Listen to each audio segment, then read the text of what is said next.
ধানের শীষের মার্কা যে পাবে তার বাইরে যদি কেউ দলের নির্দেশের বাইরে গিয়ে কাজ করে, দল কিন্তু তার ব্যাপারে খুব শক্ত ডিসিশন নেবে। এটা অলরেডি দল এই মেসেজটা সকল স্তরে দিয়ে দেওয়া হয়েছে। ছেড়ে দিতে বলা হয়, আপনি কি ছেড়ে দিবেন?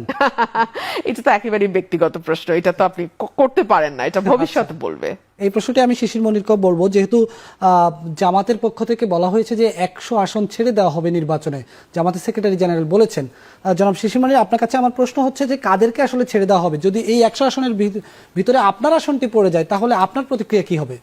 অফকোর্স, যদি আবার আসন এই জোটগত কারণে ছেড়ে দিতে হয়, আমার কোনো আপত্তি থাকবে না এবং আমি হ্যাপিলি তাতে এগ্রি করে যাব।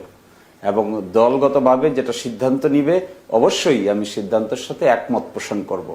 ইলেকশন করার জন্য তো আমি মরিয়া নই।